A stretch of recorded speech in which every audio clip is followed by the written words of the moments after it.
दिव्यत्वाची जेथ प्रचिती तेथे कर माझे जुळती. इथे ठेवलेल्या ज्ञानेश्वरांच्या आणि सरस्वतीच्या प्रतिमेला विनम्र अभिवादन करून आजच्या व्यासपीठावर असणाऱ्या आपल्या प्रतिभाताई आणि वर्षाताई तसेच आपण इथे जमलेल्या सगळ्या स्वरूपिणीच्या ताई आपल्या सर्वांना विनम्र प्रणाम करून मी आज माझ्या भाषणाची सुरुवात करत आहे. मी काही खूप मोठी वक्ती किंवा खूप मोठे व्याख्यान देणार आहे किंवा खूप अलंकारिक आणि मोठे शब्द वापरणार असं अजिबात नाही आहे. मी तुमच्यामधलीच एक आहे. कधी तिथे असते कधी इथे असते, एवढाच काय तो संवाद मी तुमच्याशी रोजच्या आपल्या अनुभवाच्या गोष्टींमधनं किंवा काही घटनांमधनं प्रसंगांमधनं आपल्याला सांगण्याचा मी प्रयत्न करणार आहे.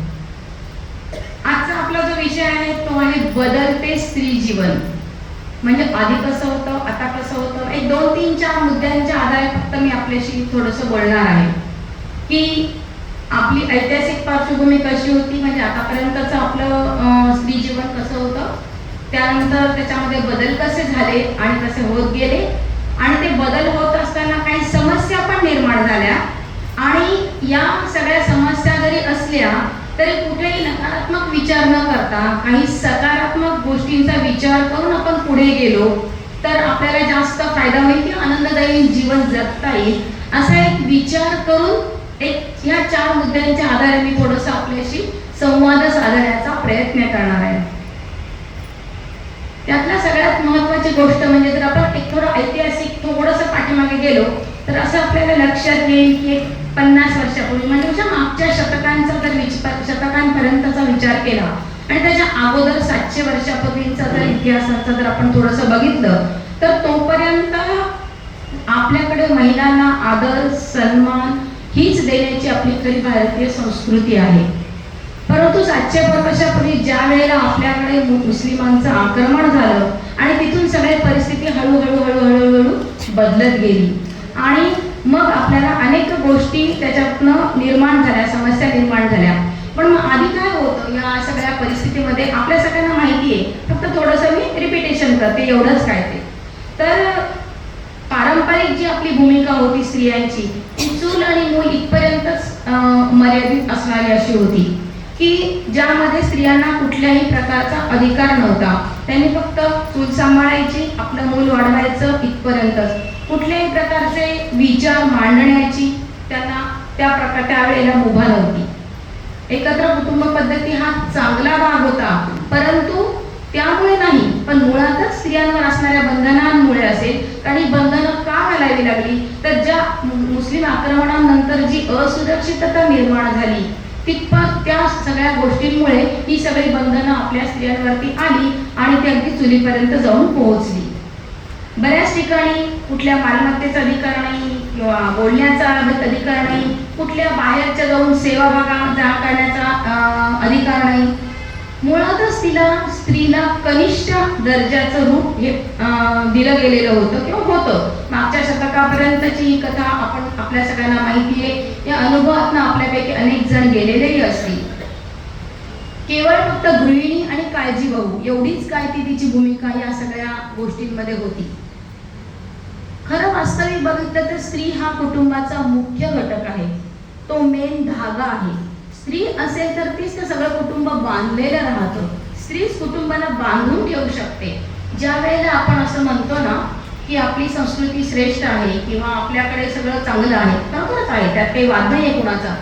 पण या संस्कृतीचा विचार करताना कधीतरी असं वाटतं की बरोबर आहे, ही सगळं चांगलं आहे, पण ही संस्कृती म्हणजे कोणामुळे टिकून आहे, कशामुळे टिकून आहे, कशामुळे आपण इथपर्यंत येऊन पोहोचलेलो आहोत, अजून वैफल्यग्रस्ताकडे पाश्चिमात्य राष्ट्रांसारखं आपण का गेलो नाही. त्याचा मुख्य धागा खरं म्हणजे स्त्री आहे. स्त्री नसेल तर ते कुटुंब न तुम्ही स्त्री वजा करा आणि विचार करा की काय होईल. नाही, ज्या प्रकाराने आत्ताचं सगळं वातावरण असतं किंवा सगळ्यांना धरून ठेवणं, सासू असेल, सासरा असेल, दीर असेल, मुलगा असेल, सून असेल, जावाई असेल, सगळ्यांना बांधून ठेवणं, त्या पद्धतीने त्यांच्याशी बोलणं, ही जी एक प्रकारची स्त्रीची भूमिका असते. आणि ही भूमिका असल्यामुळेच कुटुंब संस्था आपली शिल्लक राहिली आणि राहिली किंवा आतापर्यंत आहे आणि पुढे चालू राहावी अशी आपली सगळ्यांची इच्छा आहे. आणि तोच कुटुंब संस्था हाच मुख्य आपल्या संस्कृतीचा पाया आहे आणि त्या पायाची मूळ जर कोण असेल तर ती स्त्री आहे असं मला नेहमी वाटतं. आणि म्हणून या स्त्रीला विचार करता येत नव्हता का, तिला घरात का ठेवलं गेलं, तिला विचार करता येत नव्हता का, तिला डोकं नव्हतं का, तिला बुद्धी नव्हते का? नाही, अशक्यच नाहीये. जी एवढी सगळ्या वेगवेगळ्या प्रकारच्या स्वभावाच्या माणसांना बांधून ठेवू शकते, नक्कीच ती कर्तृत्वाने विचारशील असली पाहिजे. परंतु तिचे सगळे अधिकार शिक्षणाचे सुद्धा मर्यादित केले गेलेले होते, त्यामुळे ती पुढे येऊ शकली नाही. अगदी इतिहास काळात पाहिलं तर आपल्याकडे स्त्रियांना अधिकार होता. आपल्याला गार्गी, मैत्री यासारखे विदुषींची नावं आपल्याला माहिती आहे. परंतु हा जो मधल्या कालखंडात झालेला सगळा जो बदल आहे, त्यामुळे ह्या सगळ्या गोष्टी निर्माण झाल्या. मग ह्या सगळ्या गोष्टी करत असताना एक महत्वाची गोष्ट आपल्याला लक्षात येईल की 18व्या शतकामध्ये, म्हणजे जेव्हा 19व्या शतकामध्ये सुरुवात झाली, जेव्हा महात्मा फुले किंवा सावित्रीबाई फुले यांनी जिथून शिक्षणाला सुरुवात केली आणि आपल्याला इथपर्यंत आणून पोहोचलं, स्त्रीला शिक्षणाचा अधिकार मिळाला. ती विचार करणारी होतीच, परंतु शिक्षणाने तिच्या विचाराने एक दिशा मिळाली. आणि मग पुढे काय झालं तर हळूहळू हा कालावधी बदलत गेला. कारण एक पुरुष शिकला तर तो एकटाच पुरुष शिकला होता आणि एकटाच तेवढा तो शिकलेला त्या कुटुंबामध्ये असायचा. पण एक स्त्री जर शिक्षित झाली तर ती संपूर्ण कुटुंबाला शिक्षित करते, हे हळूहळू अनुभवाने लक्षात यायला लागलं आणि स्त्रियांना शिक्षणाची दारं खुली झाली. या सगळ्या ऐतिहासिक गोष्टीनंतर जेव्हा आपण आताच्या काळामध्ये येतो, मग आता आपण जेव्हा बदलते स्त्री जीवन किंवा स्त्रियांचं बदलते जीवन काहीही म्हणा, यांचा जेव्हा विचार करायला लागतो आजच्या काळामध्ये, त्यावेळेला आपल्याला असं वाटतं की असंही आपल्याकडे बोललं जातं की प्रत्येक पुरुषाच्या पाठीमागे एक स्त्री असते. तसंच माझं ठाम मत आहे की प्रत्येक स्त्रीच्या यशामागे पुरुषांचा हात असतो.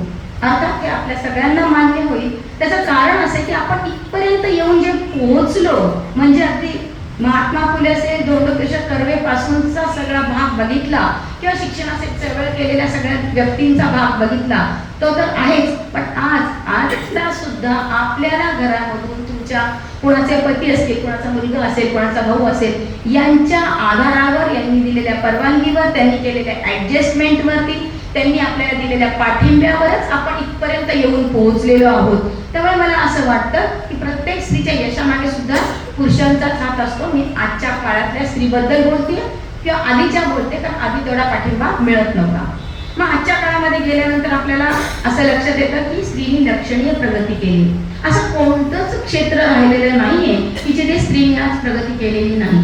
शैक्षणिक असेल, सामाजिक असेल, वैचारिक असेल, राजकारण असेल, अगदी मंगळावरती मंगळयान पाठवण्याचं असेल किंवा चंद्रयानात आपण पाहिलं की सगळ्यात जास्त वैज्ञानिक स्त्रिया होत्या, आपण सगळ्यांनी बघितलंय. म्हणजे सगळे क्षेत्र, म्हणजे सगळे आहे, या सगळ्या क्षेत्रांमध्ये स्त्रियांनी आजपर्यंत खूप मोठ्या प्रमाणामध्ये प्रगती केलेली आहे असं आपल्या लक्षात येतं. एवढंच नाही तर भविष्याची सगळी जी भूमिका आहे किंवा भविष्य घडवण्यामध्ये सुद्धा स्त्रियांचा खूप महत्त्वाचा वाटा आहे. कारण भविष्य घडवत असताना एक महत्त्वाचा भाग असा असतो की जेव्हा ती आपल्या मुलांना सांगते, शिकवते, चांगले उत्तम संस्कार करते, तो समाजात जातो आणि चांगला समाज घडतो. या प्रकारे समाजाचे योगदान करण्यात सुद्धा स्त्रीचा तितकाच महत्त्वाचा भाग असतो असं मला वाटतं. एवढंच नाही तर ती विचारली आहे, मी याच्यासाठी म्हणते की पूर्वीच्या काळी थोडंसं एक भाग असा होता की तू मुलगी आहे, तू हे सगळं काम केलं पाहिजेस, तुला हे असं मिळणार आहे. किंवा काही ठिकाणी असं तो मुलगा आहे ना, मग त्याला दूध द्या, ती मुलगी आहे ना, ही चहा पी. मी थोडं जास्त मागे गेले, पण हा भाग होता, कधीतरी होता, हा आपल्या सगळ्यांना माहिती आहे. आजची स्त्री तसं नाही. मुलगा असो किंवा मुलगी असो, दोघांनाही समान वागणूक दिली जाते. मग ती खाण्यापिण्याची असो किंवा शिक्षण देण्याची असो, एखादी वस्तू देण्याची असो किंवा परदेशात पाठवण्याची असो, कुठल्याही क्षेत्रामध्ये मुलगा आणि मुलगी असा कुठलाही भेदभाव आजची स्त्री करत नाहीये. आणि स्त्री करत नाहीये त्यामुळे आपोआपच कुटुंबातले कुठल्याही व्यक्ती ते करत नाहीयेत असं आपल्या लक्षात येतं. इतकी स्त्री त्यातली महत्त्वाची आहे. त्यामुळे तिचं हे योगदान आपल्याला खूपच महत्त्वाचं आहे आणि समाजाच्या सगळ्याच गोष्टींसाठी आहे. पण स्त्रियांनी भले अगदी स्वातंत्र्य मिळायच्या आधीपासून असेल, कुठपासूनचा इतिहास बघा, असं नाही की स्त्रिया कुठेच नव्हत्या, होत्या, पण अगदी तुरळक होत्या. ज्या प्रमाणात आज आहे त्या प्रमाणामध्ये नगण्य होत्या असं आपल्या लक्षात येईल. एक गोष्ट की अगदी पूर्णपणे 100% परावलंबी असणारी स्त्री पासून ते आजची अगदी खंबीर स्त्री पर्यंतचा इतिहास आपण बघतो आहोत. हे बघत असताना मला एक गोष्ट आठवते, म्हणजे एक गोष्ट लक्षात आली, घटना लक्षात आली की काही दिवसांपूर्वी मी एका ठिकाणी गेले होते आणि त्यांच्याकडे ती भांडेवाली एक बाई आली होती. ती भांडी घासत होती. भांडे घासता घासता तिचा तो जोर लावून खूप भांड्यांना लागत होता. ती थोडीशी रागावलेली होती. तिला राग आलेला होता आणि ती बडबड करत होती आणि ती सांगत होती त्या मालकिनीला की म्हणे भांडे स्वच्छ निघत होते हा भाग वेगळा, कारण सगळा राग त्याच्यावरती निघत होता. पण ती सांगत होती मालकिनीला की बरं झालं माझ्या नवऱ्याला काढून दिले ना, त्याच्यानंतर तो आता परत आलाच नाही. मी विचार केला येतो का बघितलं आलाच नाही. फार बरं झालं म्हणे, कारण तो जेव्हा होता तो यायचा, फक्त काम काही करायचं नाही, दारू प्यायचा, मला मारायचा, माझे पैसे घ्यायचे, माझ्या मुलांना मारायचा. आता माझा एक मुलगा 10वीला आहे, एक 12वीला आहे, त्यांना मी शिकवते, मुलांचा मला हातभार लागतोय आणि अशा या दारुड्या नवऱ्याला मारणाऱ्या घराला मी घरातनं काढून दिलं. ती बोलली, तिचं ते काम संपलं आणि ती थोडीशी बोलली आणि थोड्या शांतपणे आणि काम केलं आणि पुढे ती निघून गेली. पण ती निघून गेली, एवढंसं बोलली, ते काय तिचा 2-4 मिनिटाचा 5 मिनिटाचा संवाद असेल, पण तो ऐकल्यानंतर मी असं विचार करायला लागले की ही शिकलेली नाहीये. ठीक आहे, ती शाळेत गेलेली नाही, शिकलेली नाहीये म्हणण्यापेक्षा जर ती स्त्री आज स्वतःच्या पायावर उभी आहे, किती रुपये मिळवते याला महत्व नाही. 1 रुपया आणि 1 लाख रुपये तितकेच महत्वाचे, कारण ते तिचे स्वतःचे.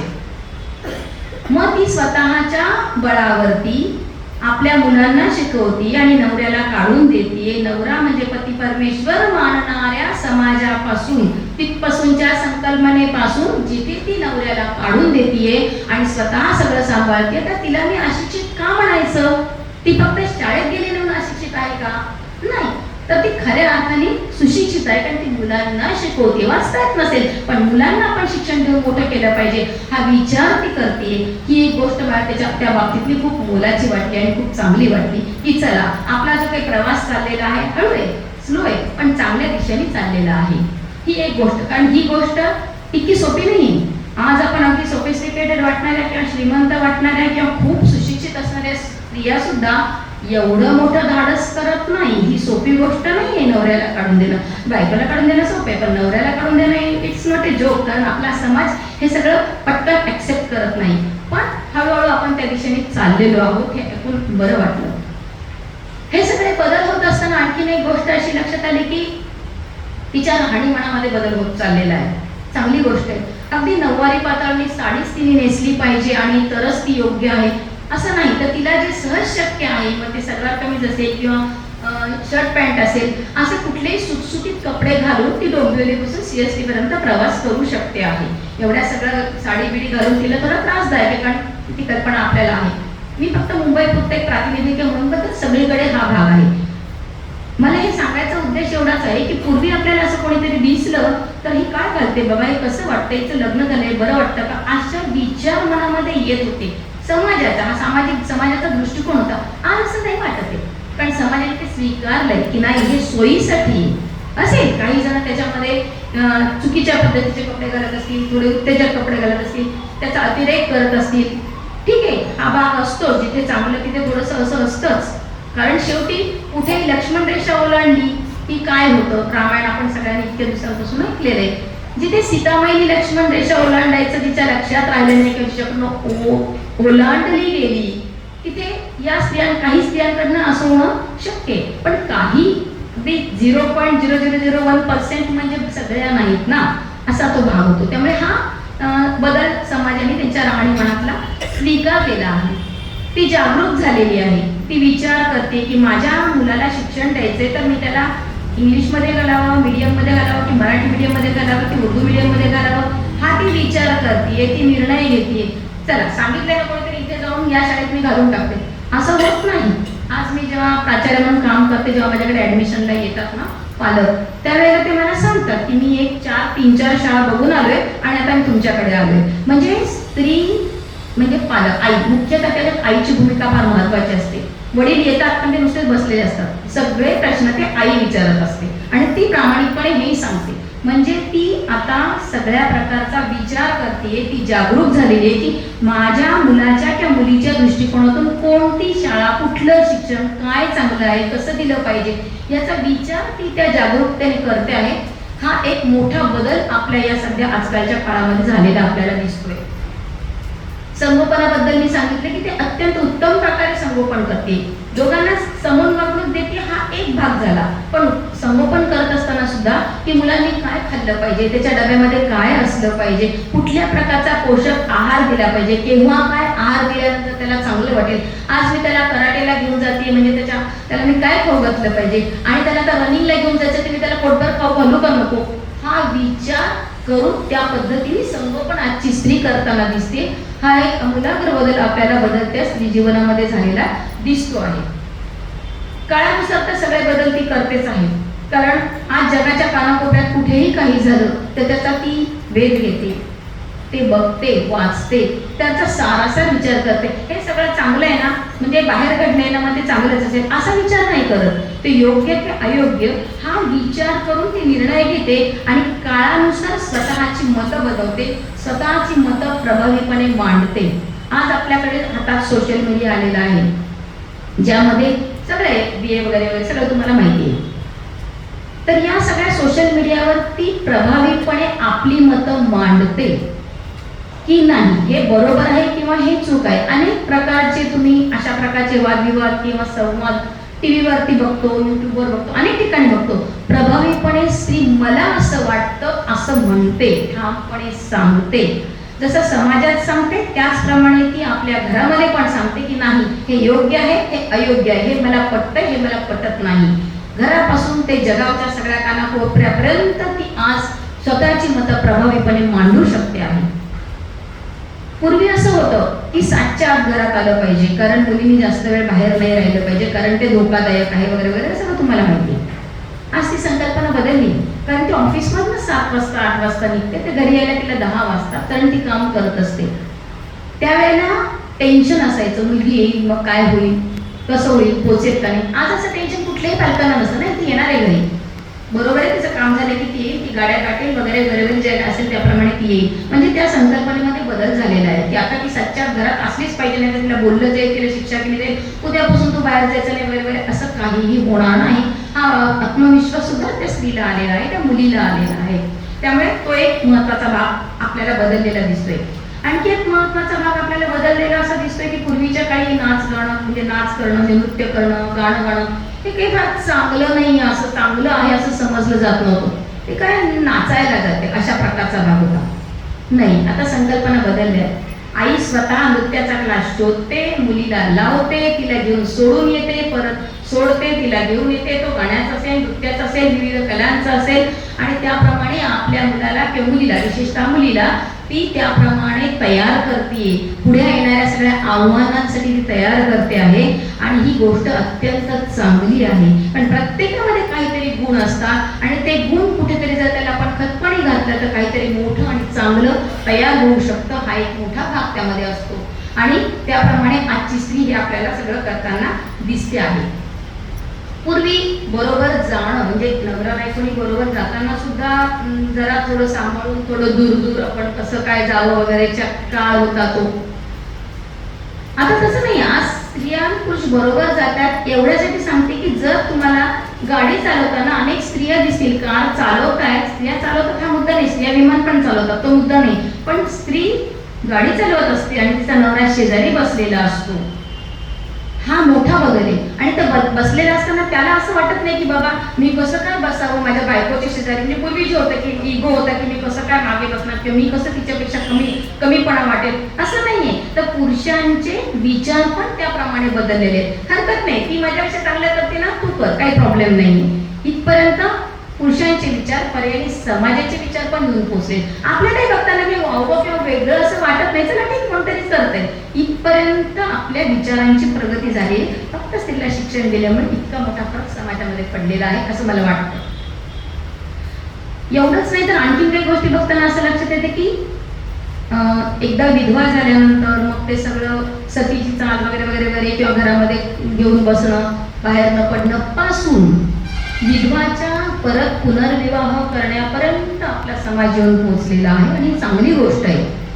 विधवेचा असेल किंवा घटस्फोटीचा असेल तर तिने तसंच राहायचं, तिने भावाकडेच राहिले, भाऊ किंवा बहिणी किंवा कोणी जे सांगेल ते सोसत राहायचे. हा काळ बदलला आणि तिचा पुनर्विवाहापर्यंत आपण येऊन पोहोचलोय. कारण जगण्याचा अधिकार प्रत्येकाला आहे, नुसतं जगण्याचा नाही तर आनंदाने आणि समाधानाने जगण्याचा अधिकार प्रत्येकाला आहे. आणि या संकल्पनेमधून ही सगळी प्रगती आपल्याला होताना दिसते आहे. यात एक महत्त्वाची गोष्ट अशी आहे की अजूनही जिथे आपल्याला लढावं लागतं त्या ठिकाणामध्ये एक गोष्ट अशी की पुरुष आणि स्त्रियांना जिथे मजुरी दिली जाते या मजुरीमध्ये अजूनही तफावत आणि फरक केला जातो. ज्या रोजंदारीवर काम करणारे एखाद्या समजा रस्त्याचं काम चालू आहे तिथे स्त्रिया काम करतात आणि पुरुष काम करतात, तर हे इथे भारतात किंवा आपल्याकडे नाही, हा जगभरचा प्रश्न आहे मोठा की यासाठी सुद्धा एक स्त्री आहे क्लाउडिया गोल्डनी नावाची जी स्त्री आहे, जी अमेरिकन स्त्री आहे, तिला या वर्षीचं नोबेल पारितोषिक फक्त याच कामासाठी मिळालंय की स्त्री आणि पुरुषांमध्ये मिळणारा जो काही मोबदला आहे तो मोबदला योग्य प्रमाणामध्ये मिळालाच पाहिजे. याच्यासाठी त्यांनी प्रचंड मोठ्या प्रमाणामध्ये काम केलं आणि त्याच्यासाठी त्यांना तो नोबेल पुरस्कार या वर्षीचा प्रदान करण्यात आलेला आहे. हे सगळं करत असताना हे चांगले झाले की एवढ्या सगळ्या ऐतिहासिक सगळ्या गोष्टी होत्या, त्रासदायक होत्या, त्यातून आपण सगळे बदल झाले, हे चांगले झाले आणि असेच आपण पुढे करत राहणार आहोत. आणि हे करत असताना काही समस्या निर्माण झाल्या आहेत का, काही प्रश्न निर्माण झालेत का असं मला वाटतं. बघा, तुम्ही पण विचार करा, तुम्हाला वाटले तर ठीक आहे, म्हणजे तुम्हाला वाटले तुम्ही बघा, विचार करा. एक महत्वाची गोष्ट की जिथे स्त्रीला जन्माला येतानाच काही अजूनही येईल का नाही ही धाकधूक आणि भीती त्या भ्रूणाला असते. त्यामुळे स्त्री भ्रूण हत्या हा प्रकार अजूनही आपल्याला घडताना दिसतो आणि ही गोष्ट, ही समस्या आहे, ही कधी संपेल माहिती नाही, संपली पाहिजे हे आवश्यक आहे. या बाबतीमध्ये मला एक म्हणजे आत्ताच माझ्या पुतण्याचं लग्न झालं, मी नाशिकला गेले होते, तर त्यांच्याकडे काम करणारी बाई आहे. तर ते नाशिकचं कपल, म्हणजे ते नाशिकला राहतात पण ते आहेत नेपाळचे दोघंजण, नवरा बायको, आणि त्यांना मुली वगैरे आहेत. तर मागच्या वेळेस गेले होते त्यावेळेला ती प्रेग्नंट होती, तर मग तिला म्हटलं होतं कशी तब्येत वगैरे काय. आता गेल्यावर छोटं बाळ, म्हणलं 1 वर्षानंतर, 1-1.25 वर्षानंतर कसं नाही बाबा आता तिला छोटं बाळ झालं. मग तिच्याशी बोलले तर ती म्हणाली की हो, मला 4 मुली झाल्या होत्या आणि मग 5वं जेव्हा मला गर्भ राहिला त्यावेळेला आपल्याकडे तर गर्भलिंग चाचणीला मान्यता नाहीये, त्यामुळे ती नेपाळला गेली, तिथे तिने चाचणी केली, मुलगी होती, गर्भ काढून टाकला. परत त्याच्यानंतर तिला जेव्हा गर्भ राहिला परत ती नेपाळला गेली आणि तिने परत चाचणी केली आणि जेव्हा मुलाचा गर्भ आहे त्याच्यानंतर तिने त्या मुलाला जन्म दिला. ऐकून खूप वाईट वाटलं की अजूनही स्त्रीला आपल्याला जन्माला येण्यासाठी सुद्धा इतकी त्रास घ्यावा लागतो का, किंवा येईल का नाही माहीतच नसतं का. तर या संदर्भामध्ये मला एक आठवण आली म्हणून सांगते की काही वर्षांपूर्वी, आज म्हणजे आई वडील हयात नाही पण काही वर्षांपूर्वी असंच आम्ही बसायचो तर नेहमी चर्चा करायचो, कारण माझे वडील प्राध्यापक, आई पण माध्यमिक शिक्षिका, तर असे विचार नेहमी चालायचे काय आहे काय नाही, अशी चर्चा नेहमी व्हायची आमच्यामध्ये. तर एक दिवस बोलता बोलता आई वडिलांनी मला विचारलं की तुला सर्वोच्च आनंद कधी झाला, असे 2 प्रसंग सांग की ज्या वेळेला तुला सर्वोच्च आनंद झाला. अगदी तुल्यबळ, असं नाही म्हणता येणार तुला की इथे थोडा किंवा इथे 49% झाला, इथे 50, नाही, अगदी सेम आनंद झाला. असे कोणते 2 प्रसंग पटकन सांग. म्हटलं हा पटकन सांगते, मला काहीच प्रॉब्लेम येणार नाही. कधी झाला. म्हटलं ज्या वेळेला मला अशी जाणीव निर्माण झाली की मी आई होणार आहे, त्या क्षणाला ज्या वेळेला मी रिपोर्ट पाहिले आणि मला कळलं की मी प्रेग्नंट आहे, त्या क्षणाला खरं म्हणजे मी उडी मारायला नको होती पण मी मारली. इतका मला आनंद झाला की ओ मी आई होणार आहे. सृजनात्मकाची कल्पना इतकी सुंदर आहे, त्यामुळे त्यावेळेला मला सर्वोच्च आनंद झाला. आणखी कधी झाला. म्हटलं आणखी एकदा आनंद झाला, म्हणजे तो प्रसंग आत्ताही माझ्या डोळ्यासमोर आहे, तो आठवला म्हणून मी बोलते तुम्हाला की माझं सिझेरियन झालं. तर डॉक्टरला वाटलं होणारच नाही, कारण मी खेळाडू आहे, 10 वर्ष खेळलेली वगैरे, त्यामुळे शक्य नाही. शेवटपर्यंत सगळ्या हालचाली जशा आत्ता आहेत तशाच होत्या. ठीक आहे, त्यांनी शेवटच्या मिनिटाला टेबलवरती घेतलं आणि ॲनेस्थेशिया ऑब्वियस खालच्या भागाला दिला, वरचा भाग मला सेन्सेशन सगळे होते. मग त्यांनी त्यांचं त्या काम केलं आणि जेव्हा माझ्या बेबीला बाहेर काढलं तर त्यावेळेला मला रडण्याचा आवाज आला, त्यामुळे सेन्सेशन सगळे होते. रडण्याचा आवाज आल्याबरोबर मी डॉक्टरला विचारलं की डॉक्टर काय झालं, मुलगा आहे का मुलगी आहे. त्यांनी सांगितलं मुलगी झाली. त्यावेळेला मला सर्वोच्च आनंद झाला, म्हणजे सिझेरियन खाली चालू असताना, अजून स्टिचेसचं काम झालेलं नसताना सुद्धा मी उठून बसण्याचा प्रयत्न करत होते. इतका आनंद मला त्यावेळेला झाला की चला मी एक मुलगी आहे आणि मलाही एक मुलगी झाली. याचा हे 2 सर्वोच्च आनंद माझ्या जीवनातले सगळ्यात मोठे होते, असं मला कधीही सांगताना अगदी एक क्षणही मला त्यावेळेला लागला नाही. म्हणून मला तर एक प्रसंग तुम्हाला या स्त्री भ्रूण हत्येवरून वाटलं की इथपर्यंत आपण कधी येऊन पोहोचू आणि आलोच तर लवकर आलो तर आपल्या समाजाची जास्त प्रगती होईल असं मला वाटतं. तेव्हा ही एक समस्या आहे असं मला वाटतं. दुसरा एक प्रश्न मला निर्माण होतो की सगळ्यांना बरोबर घेऊन जाणं खरंच इतकं अवघड असतं का हो? की मी कुठल्या उद्देशाने बोलतेय बघा की आपण सगळ्या स्त्रिया काम करतात, बाहेर जातात, ऑफिसमध्ये जातात, अधिकारी असतात. आपण आपल्या खालच्या लोकांना बरोबर घेऊन, आपल्या बरोबरच्यांना घेऊन, आपल्या वरच्या अधिकाऱ्याला सगळ्यांना सांभाळून त्यांचा राग किंवा त्यांचा मान किंवा खालच्यांच्या काही गोष्टी या सगळ्यांना सांभाळून घेऊन आपण काम करत असतो. दिवसाचे 8 तास आपण त्यांच्या बरोबर असतो.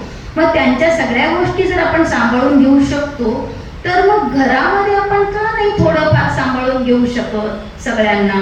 अगदी आपल्याला हे पण नको, त्यांचं काहीच बोलणं नको, माझ्या सासूचं हे बोलणं नको, माझ्या सासऱ्याचं ते बोलणं नको, किंवा माझी सून असं करते मग हे बोलते, हे सगळं का असावं? म्हणजे बाहेर जर आपण एका वेळेला 10 ते 15, 20 माणसांना सांभाळून घेऊन चालू शकतो तर मग घरातल्या 4-5-6 माणसांना बरोबर घेऊन नाही चालू शकत का? आपल्याला खरंच विभक्त व्हावं लागतं का? की खरंच गरज आहे का आपली? असेल तर वेगळे, पण खरंच आहे का? हा एक विचार करावा असं मला वाटतं. हे करत असताना मला की जेव्हा हा विचार करतो तेव्हा मेन विभक्त होताना कुटुंब संस्कार घाला जाऊ नये एवढी एक भीती वाटते म्हणून मी ही गोष्ट मांडली. आणखी एक समस्या मला अशी वाटते की आपण संस्कार द्यायला कुठेतरी कमी पडतो का स्त्री म्हणून. ही सगळे आपण प्रगती करतो वगैरे वगैरे सगळं बरोबर आहे. हे करत असताना कुणावर संस्कार, मुलीवर का मुलावर, हा प्रश्न कधीतरी आपल्या समोर येतो. तर मुलीवर संस्कार करताना मला असं वाटतं की थोडीशी मी इतिहासाची विद्यार्थी असल्यामुळे थोडं सारखं मला मागे जायला होतं. तर आपल्याला सगळ्यांना चित्तोडगड माहिती आहे. चित्तोडच्या राणी पद्मावतीने केलेला जोहर आपल्याला माहिती आहे, बरोबर. आपल्या मुलाला थोडा चटका बसला ना तरी आपला जीव कळवळतो, आपण त्याला अमकं करतो. त्यावेळेला मुस्लिम बादशहाने आक्रमण केल्यानंतर चित्तोडगडला जोपर्यंत लढता येईल तोपर्यंत राणी पद्मावती आणि तिचे सगळे सैनिक लढले. आणि जेव्हा असं लक्षात आलं की सगळे दरवाजे उघडले गेलेले आहेत आणि शत्रू आतमध्ये घुसलेला आहे आणि तो शत्रू मुस्लिम जे लोकांनी आक्रमण झालं त्यांची जी काही परंपरा आतापर्यंत ऐकलेली होती की एकेका स्त्रीवर 100 लोकांनी बलात्कार केले आणि त्याच्यानंतर शरीर काय केलं हे सगळा इतिहास त्या लोकांना माहिती होता. म्हणून असेल त्या राणी पद्मावती आणि तिच्या बरोबरच्या ज्या काही 16,000 स्त्रिया होत्या त्या सगळ्यांच्या आईंनी त्यांच्यावर काय संस्कार केलेला असेल की शत्रू हात आल्यानंतर आपण आपलं शरीर त्याच्या हाती लागू देण्यापेक्षा त्यांनी जोहार केला. धगधगत्या अग्नी कुंडामध्ये त्यांनी विहिरीमध्ये उड्या घेतल्या. डोळ्यातले एक टिपूस पण येऊ दिला नाही. त्याचं कारण असं होतं की अग्नीची दाहकता कमी होऊ नये म्हणून न रडता आपल्या छोट्या बाळांना जे कोणी असेल त्यांना घेऊन त्यांनी जोहार केला. मला सांगा त्यांच्या आईंनी, पद्मिनी आणि तिच्या बरोबरच्या ज्या कोणी असतील त्या सगळ्यांच्या आईंनी त्यांच्यावर किती चांगला संस्कार केला की शत्रूच्या किंवा परक्यांच्या हातामध्ये आपलं शरीर जाण्यापेक्षा आपण मरण पत्करलेलं चांगलं. ही गोष्ट आज आपण सांगायला कुठेतरी कमी पडतो आहोत का? आणि म्हणून आपल्याला लव जिहाद सारख्या घटना घडताना दिसतात असं मला वाटतं. तो माझा खूप वेगळा आहे, माझा तो खूप चांगला आहे, तो खरा आहे आणि 2 महिन्यांनी त्याचं खरं आणि खोटं रूप समोर येतं आणि अशा अनंत घटना आपण पेपरमध्ये वाचतो.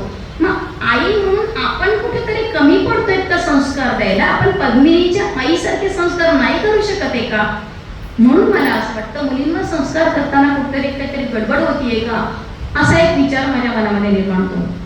त्याचप्रमाणे मुलांचा विचार करताना पण मला असाच एक विचार निर्माण होतो की मुलांवर संस्कार करायला पण कुठेतरी कमी पडतोय का? या अर्थाने मला असं वाटतं की आपल्या सगळ्यांनाच माहिती आहे की तरी मी थोडंसं 1 मिनिटात सांगते तुम्हाला की ज्या वेळेला कल्याणच्या शुभा हा दुसऱ्या मुस्लिमांच्या अंडर होता आणि शिवरायांच्या काही सैनिकांनी त्याच्यावरती हल्ला केला आणि तो सुभा जिंकून घेतला आणि कल्याणच्या सुभेदाराची सून अत्यंत सुंदर होती आणि ती सुंदर त्यांना वाटलं की आपल्या स्त्रिया जर मुस्लिम राजे नेतात आणि त्यांच्या जनानखान्यात ठेवतात तर एवढी सुंदर स्त्री आपण आपल्या शिवरायांना द्यावी, त्यांच्या सेवेसाठी आपण तिला ठेवावं. प्रसंग आपल्या सगळ्यांना माहिती आहे पण तरी पण मी फक्त तुम्हाला सांगितला. तर त्यावेळेला जेव्हा ते शिवरायांच्या समोर जातात तिला घेऊन जातात आणि सगळं सांगतात, शिवराय सगळं ऐकून घेतात, तिच्याकडे बघतात आणि तिचं सौंदर्य एकदा बघतात आणि त्यावेळेला म्हणतात, अशीच आमची आई असती सुंदर रूपवती, आम्ही सुंदर झालो असतो वदले छत्रपती. खरंय, कुठली परकीय स्त्री असली, कुठली स्त्री असली तरी तिच्याकडे आईच्या नजरेने बघणं. प्रत्येक स्त्री, परस्त्री ही माते समान आहे आणि त्यांनी त्यांना सांगितलं की नाही, तिला साडी चोळी खणाची बोटी भरा आणि माहेरून जसं ती एखाद्या स्त्रीला पाठवलं जातं तसं तिची व्यवस्थित पद्धतीने रवानगी करा.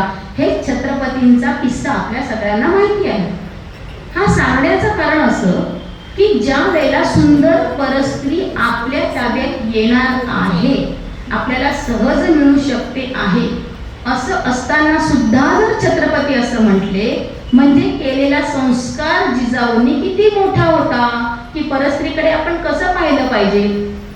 मग आजच्या समाजामध्ये जेव्हा आपल्याला हे मुलगे दिसतात किंवा ज्या प्रकारचं वातावरण दिसतं, अनेक मुलींवर अत्याचार झालेले दिसतात, मग त्यावेळेला किंवा हे बलात्काराच्या अनेक घटना दिसतात, मग हे दिसत असताना आई म्हणून त्या मुलांना संस्कार कुठे कमी झालाय का की ती जर तुझी स्त्री आहे ती तुझ्या बहिणी समान आहे, ती परस्त्री आहे ती माते समान आहे, तुझ्या बहिणी समान आहे, तुझ्या घरच्या समान आहे, हे तू समज. ही परस्त्री आहे म्हणजे तिला आपण वापरलं पाहिजे, सगळ्यांनी म्हणून तिला छळलं पाहिजे असं न करता तू कशा प्रकारे वागावं, तसं जिजाऊन सारखा संस्कार करायला मुलावरती आपण कमी पडतोय का आणि एक समस्या आहे का असं मला वाटतं. तर याचाही आपण कुठेतरी विचार केला पाहिजे. आणखी एक गोष्ट बघताना असं लक्षात येते की हल्ली आपण सगळे कमावणारे असो नसो पण आर्थिक स्वातंत्र्य बऱ्यापैकी स्त्रीला आहे आणि आर्थिक स्वातंत्र्य करत असताना काय होतंय की भरपूर खर्च करण्याची एक सवय लागून जाते की ओके मला आहे, मी करते, मी आता काय घरात ऑनलाईन टिक टिक टिक केले की सगळ्या गोष्टी येतात घरात, इतकं जर सोपं झालेलं आहे.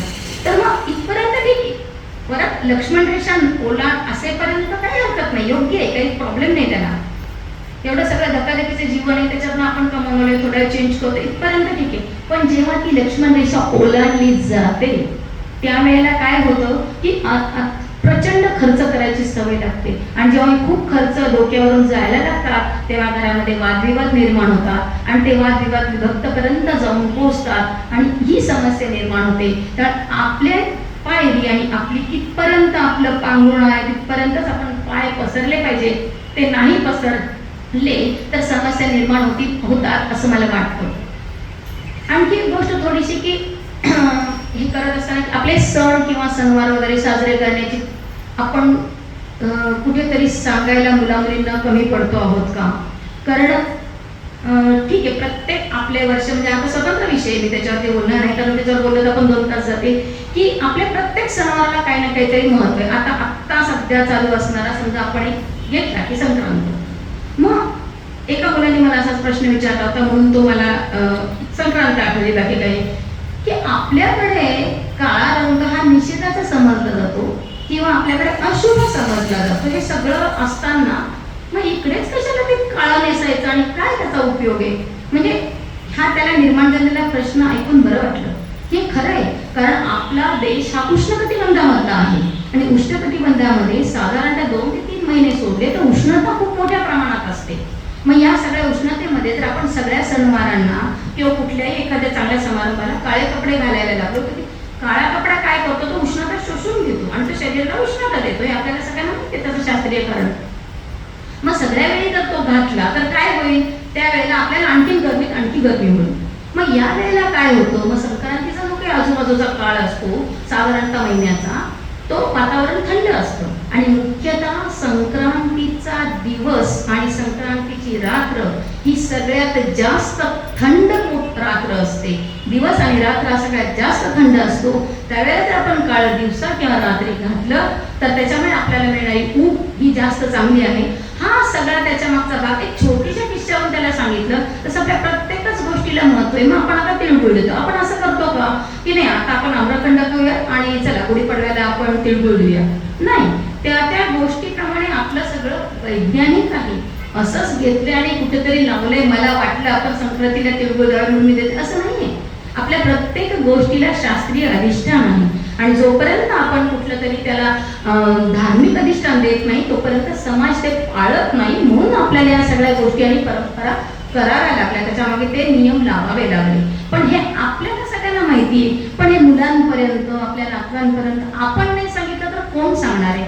आपल्यालाच हे पुढे सांगत गेलं पाहिजे. म्हणजे या सांगत गेलं पाहिजेच्या अनुषंगाने, वेळ आहे ना, अनुषंगाने मला एक गोष्ट असं सांगावीशी वाटली की ज्या वेळेला इंग्रजांचं आपल्याकडे आक्रमण झालं आणि त्यांनी सगळं आपलं काबीज केलं, जेव्हा 15व्या शतकापासून त्याची सुरुवात झाली आणि 1800 संपूर्ण भारत आपला पारतंत्र्यात गेला, तर त्यावेळेला आपली जी नालंदा विद्यापीठ आहे तिथल्या सगळ्या जे ग्रंथ होते ते बरेचसे ग्रंथ जाळले गेले. त्याच्या आधीपासून जेव्हा 700 वर्षाचा काळ म्हणते, 12व्या शतकामध्ये जेव्हा अल्लाउद्दीन खिलजीचे वगैरे आक्रमण झाली आणि त्यांना याची काही किंमत नव्हती, तर सगळे मोठाले ग्रंथ आपले जाळले गेले, लुटले गेले, त्याला काही किंमत नव्हती त्याची. झालं काय, या सगळ्या ज्या आपल्या पहिल्यापासूनची जी परंपरा ती कशी होती, मुखद्भूत होतं, सगळं पाठ होतं, सगळं पाठांतर होतं, डोक्यात होतं आणि एका पिढीकडून दुसऱ्या पिढीकडे, दुसऱ्या पिढीकडून पुढे पुढे पुढे पुढे ते चालत सगळं ज्ञान इथपर्यंत आलं.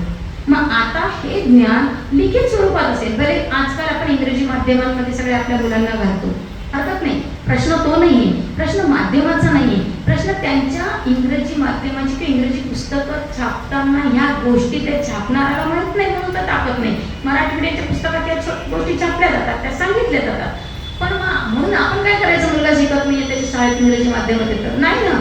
आपलं पण कर्तव्य आहे, आपण त्यांना या गोष्टी सांगितल्या पाहिजे, समजवल्या पाहिजे, त्या प्रत्येक मागचं कारण सांगितलं पाहिजे असं मला वाटतं. आणि या सगळ्या बदलांच्या कालावधीमध्ये आपण हे सगळं कमी तर करत नाहीये ना, हा एक शंका माझ्या मनामध्ये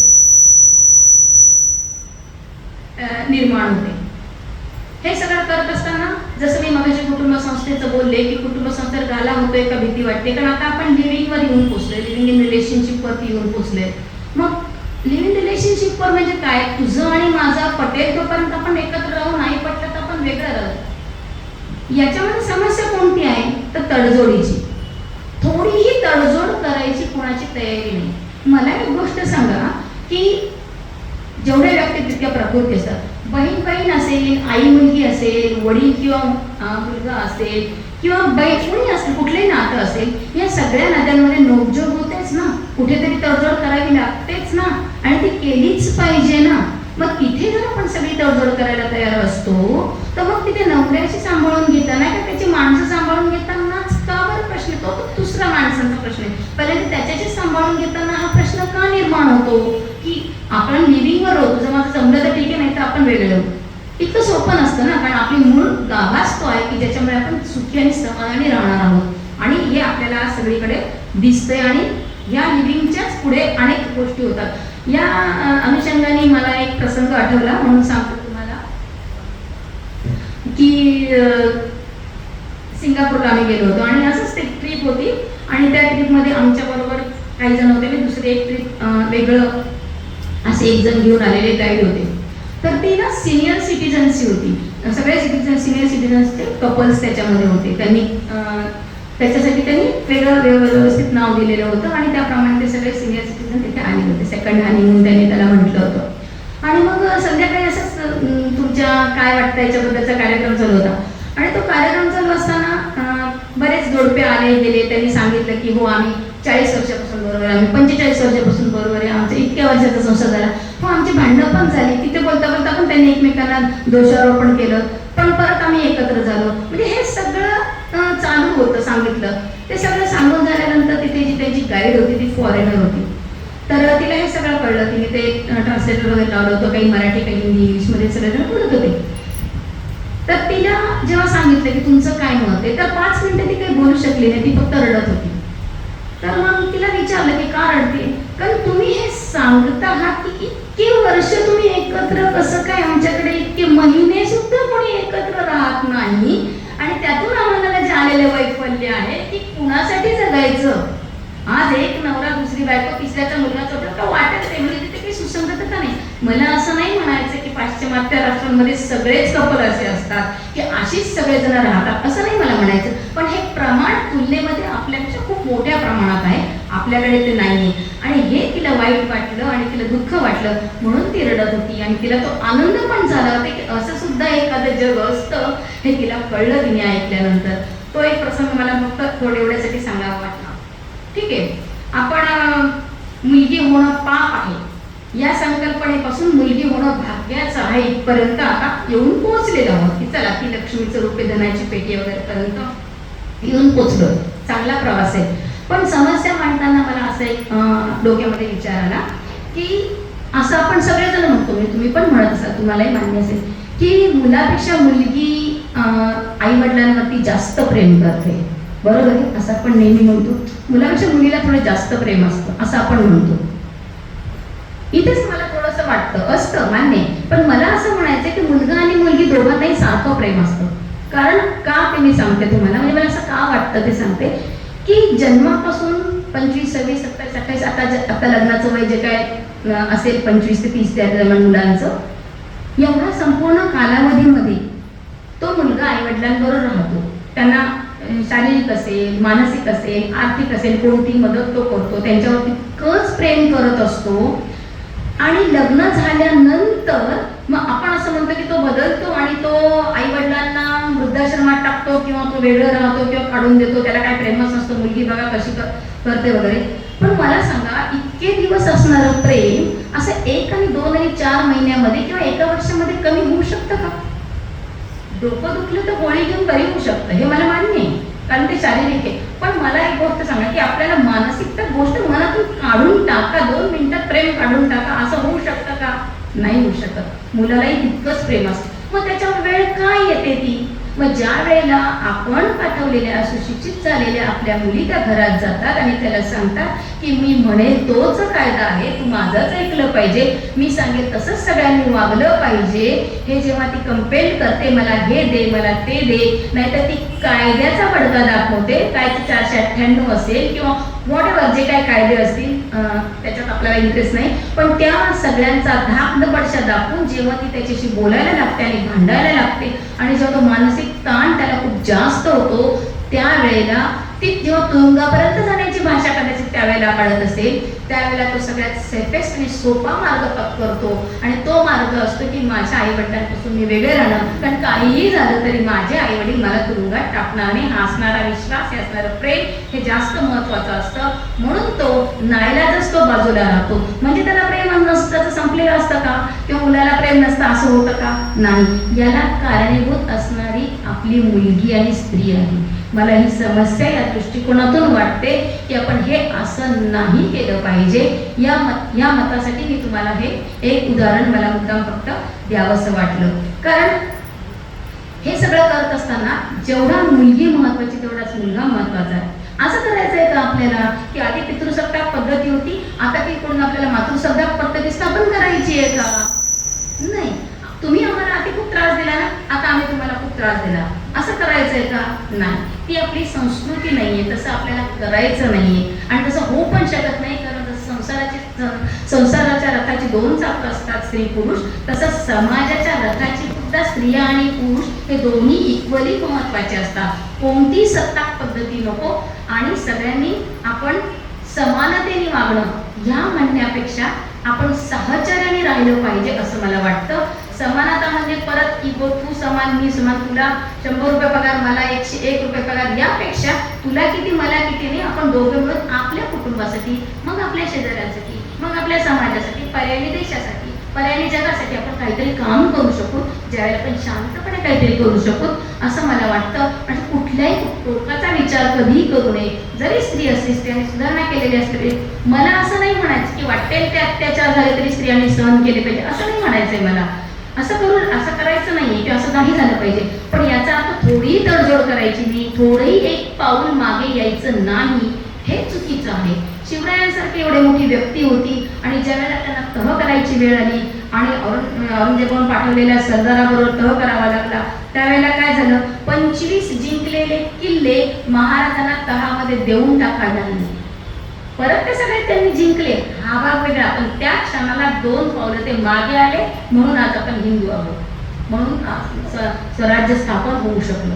ही वस्तुस्थिती आहे, हा इतिहास आहे. मग आपल्या या छोट्याशा घरामध्ये आणि छोट्याशा गोष्टींमध्ये आपण थोडंसं मागे आलो तर काही बिघडेल असं मला त्यामध्ये वाटत नाही. कदाचित काही लोकांना हा विचार पटणार नाही. या सगळ्या गोष्टी जरी असल्या, समस्या असल्या तरी सुद्धा एक गोष्ट आपण काही सकारात्मक दृष्टीने जर विचार केला की आपण काय करू शकतो आपल्यासाठी, आपल्याला काय करता येईल किंवा काय बघता येईल असा जर विचार आपण केला तर एक गोष्ट मला सांगावीशी वाटते की या अनुषंगाने आठवलेली अशी की एक पेंटिंगची स्पर्धा होती आणि जागतिक पातळीवर मोठे मोठे पेंटर्स तिथे आलेले होते. त्या सगळ्यांनी आपलं पेंटिंग काढलं वगैरे आणि मग ते डिस्प्ले केलं आणि परीक्षकांचे निकाल काढण्याची प्रक्रिया सुरू झाली. तोपर्यंत लोकांनी सगळे पाहिले आणि त्याच्यात वेगवेगळे होते. शांतता हा विषय होता. आपण एक गौतराचे चित्र छान सुधारण सुभान काढलेलं, सगळीकडे शांतता आहे अशा प्रकारचे सगळे चित्र तिथे काढलेले होते. एकच चित्र असं विचित्र होतं की सगळीकडे वादळ आलेलं आहे, विजा चमकतायत, नदी उफाणलेली आहे आणि पाऊस पडतोय. सगळ्या लोकांनी विचार केला शांततेमध्ये हे काय चित्र काढले, मूर्ख माणूस हे काढून टाकले म्हणजे असे कुसबुस लोकांमध्ये झाले. चला निकाल जाहीर करायची वेळ आहे, त्यांनी निकाल जाहीर केला आणि त्याच चित्राला प्रथम पारितोषिक मिळालं. का बरं मिळालं प्रथम पारितोषिक? लोकांनी सांगितलं की नाही काहीतरी चुकले, परत एकदा बघा काहीतरी नावात गडबड झाली आहे का, म्हणजे इथं कोणाचा पहिल्याला असेल तर माझं नाव नाही गेलं का बघा एकदा, तर असं काहीतरी झालं असेल असं त्याला वाटलं.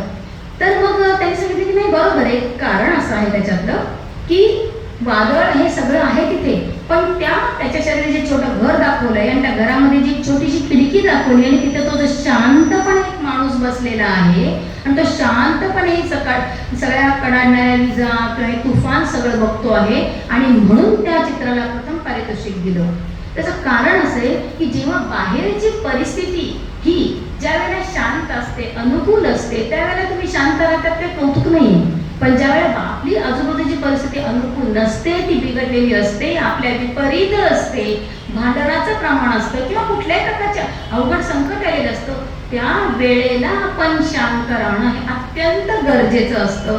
त्याचं कारण असं आहे की आपण शांत राहिलो की आपण त्या समोर संकट आले शांत राहिलो तर आपण विचार करू शकतो, विचार केला की रस्ता निघतो आणि त्या सगळ्या संकटातून आपण माफ करू शकतो. म्हणून त्या चित्राला प्रथम पारितोषिक देण्यात आलं, कारण एवढ्या सगळ्या वादळात ते तर शांतपणे काहीतरी विचार करतो की यातनं मला काहीतरी मार्ग निघेल.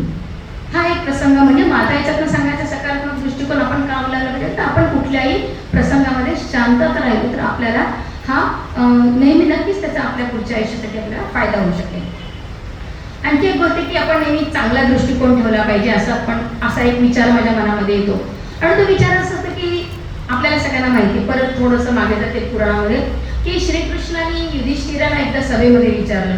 सभा अशी भरलेली होती, कौरव पांडव वगैरे सगळे बसलेले होते आणि श्रीकृष्णाने युधिष्ठिराला विचारलं की युधिष्ठिर मला सांग की या सगळ्या बसल्यांमध्ये सगळ्यात वाईट माणूस कोण आहे?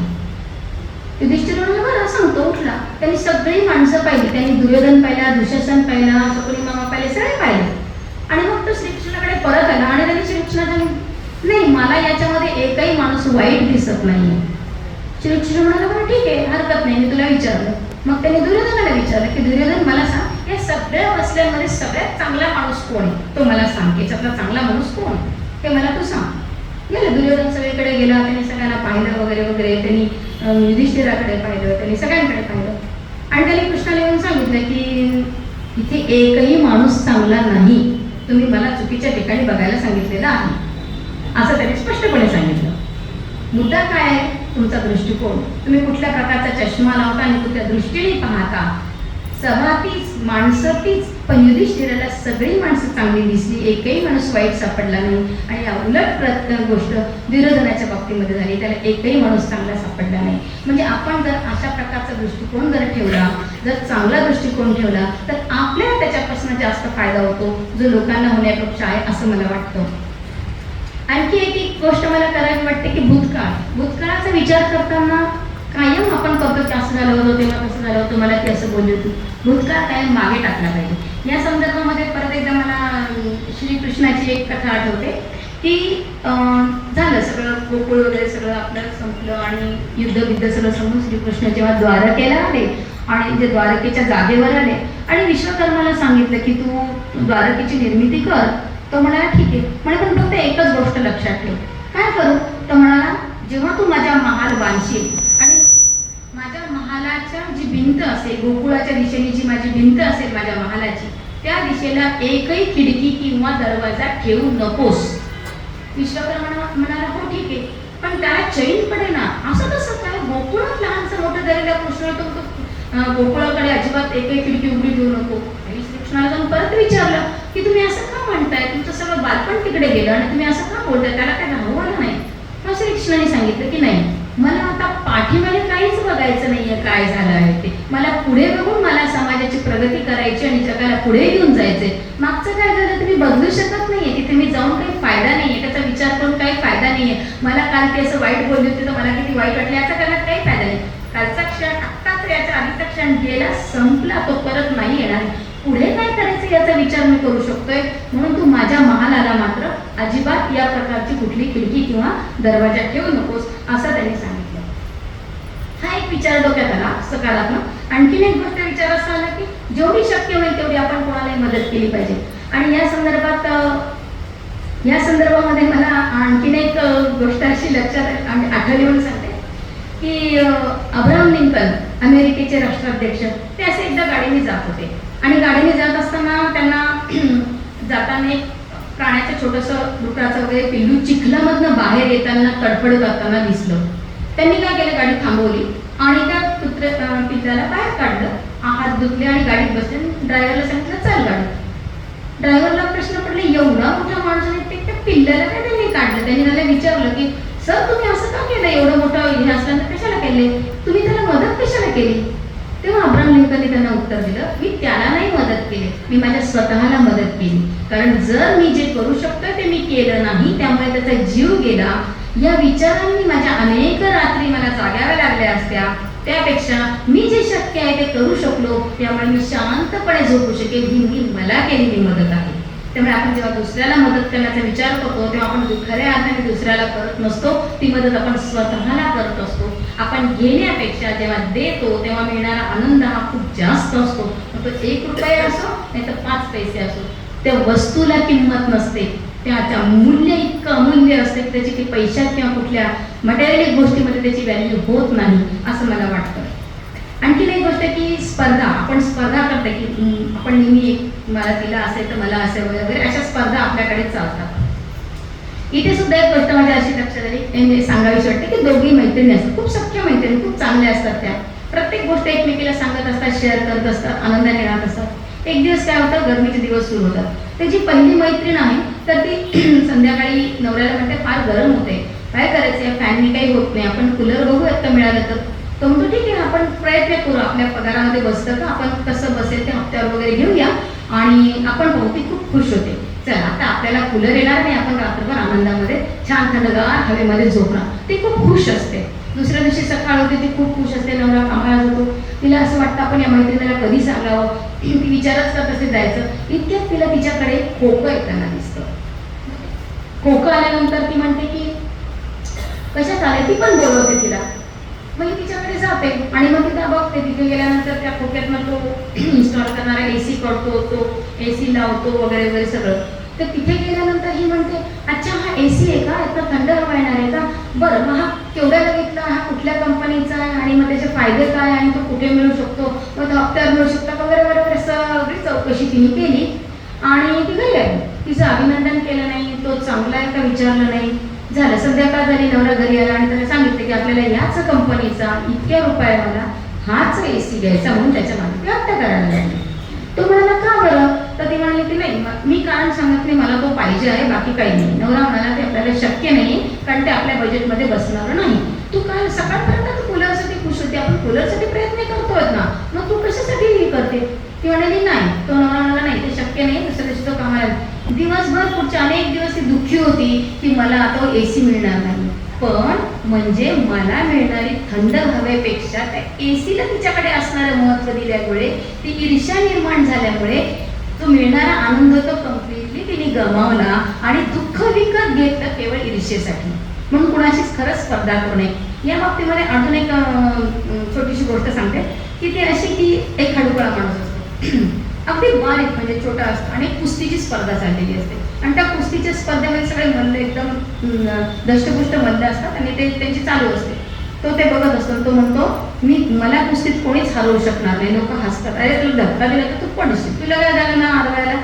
तर तो म्हणतो नाही, मला कुस्तीमध्ये कोणी हरवू शकणार नाही. मग लोक विचारतात कसं काय, सांग बरं तू कसं काय. कारण मी कुस्तीची स्पर्धा कधी खेळणारच नाही, मी खेळणारच नाही, तर मी करणारच नाही, इतकंसं फक्त देऊन टाकतो. त्याचं कारण असं आहे की खरं आहे ना, जे मला जमणार नाही, जे माझ्या आव्यात्यातले नाही, त्याची स्पर्धा आपण का करायची? जर मला जे जमते तितकंच जर आपण केलं तर आपण किती आनंदाने सुखी होतो. मला जे जमणार नाही त्याच्यासाठी मी एवढा प्रयत्न करत राहायचा आणि असणारं सुख हे दुःखामध्ये रूपांतरित करायचं, हा जो एक भाग आहे तो आपण इथे कुठेतरी लक्षात घेतला पाहिजे असं मला वाटतं. आणि शेवटी यश आणि अपयश हे आपल्या मान्यवरती अवलंबून असतं. जेव्हा आपण एखाद्या गोष्टीने यश मानतो ते यश असतं आणि नसेल तर नाही मानलं ते वाटत नाही. परत एकदा परत एकदा एक छोटीशी गोष्ट सांगते की एक माणूस असतो, तो भरपूर कष्ट करतो, पैसे कमवतो, पण त्याला वाटतं मला यशच मिळालं नाही, काय करावं, तो म्हणजे हेच होत नाही. चालूच असते की आपण अजून कष्ट करावे, अजून प्रयत्न करावे. आणि मग तो म्हणतो नाही, आता एक काम करू, आपण स्वामीजींकडे जाऊया, आपले स्वामीजी आपल्याला नक्की उत्तर देतील. तो स्वामीजींकडे जातो सकाळच्या वेळेला. स्वामीजींना म्हणतो, स्वामीजी मी एवढे सगळं पैसे मिळाले, यश, पण मला ते यश मिळाले असं वाटतच नाही, अजून करावं वाटतं. तर काय करू? तर स्वामीजी पूजा करत असतात. ते म्हणतात बरं, मी सांगतो तुला एक काम कर, मी आता पूजा करतोय, मला एक अर्धा तास पूजा करायला लागेल, तोपर्यंत तू एक काम कर, बाहेर मी एक कुत्रं माझं आपलं बांधलेलं आहे, त्याला जरा फिरवायचं राहिलेलं आहे, तर तू काय कर, जरा गल्ल्यांमधून त्याला जरा फिरवून आण आणि तोपर्यंत माझी पूजा होते. तो म्हणतो ठीक आहे, काही हरकत नाही. तो त्या कुत्र्याच्या पिल्ल्याला घेऊन जातो, फिरवून वगैरे सगळं अर्ध्या तासामध्ये येतो. तो आल्यानंतर स्वामीजी तिथे असतात बसलेले. मग आल्यानंतर बघतो तो कुत्रं एकदम धापा टाकत असतं, त्याचे डाळ गळत असतं, प्रचंड थकलेलं असतं आणि हा माणूस मात्र शांत असतो. स्वामीजी म्हणतात, तरी पण त्याला एकट्याला सोडलं का? कारण तो एवढा थकलेला आणि तू तर मला शांत दिसतोय, असं का बरं? काय सांगायचं स्वामीजी, जे येईल ना त्याच्या अंगावरती उगीच विनाकारण तो भुंकत होता, सारखा पळत होता, गाडीच्या मागे पळ, रिक्षाच्या मागे पळ, माणसांच्या मागे सारखा पळत होता, नुसता दमत होता, म्हणून तो इतका दमलाय, मी कशाला त्यांच्या मागे पळू? मग स्वामीजी विचारतात, तू मला जे काही विचारलं तर त्याचं उत्तर हे तर नाहीये ना की तू फक्त धावतोय मला काय पाहिजे त्याच्या मागे आणि तुला काय मिळालंय तू बघतच नाहीयेस. म्हणजे आपल्याकडे काय नाही हे बघण्यापेक्षा काय आहे ते बघ ना. तू मिळवलंय हे खूप, तू कशाला त्या कुत्र्यासारखं धावतोय त्याचा काहीच उपयोग नाही. हा एक सकारात्मक विचार मला इथे जाणवला. कारण शेवटी असं होतं की एवढ्या सगळ्या धावपळीमध्ये आणि गडबडीमध्ये असं होतं की नेमकं आपण माणूस आहोत आणि आपण काहीतरी माणूस म्हणून जगलं पाहिजे हेच विसरून जातो. या संदर्भात कवी मंगेश पाडगावकरांच्या काही ओळी आहेत की कोलाहलात साऱ्या माणूस शोधतो मी, गर्दीत माणसांच्या माणूस शोधतो मी, अशी अवस्था होते. माणूस म्हणून माणूस आपल्याला दिसत नाही आणि आपण नको त्या दिशेकडे भरकटत जातो.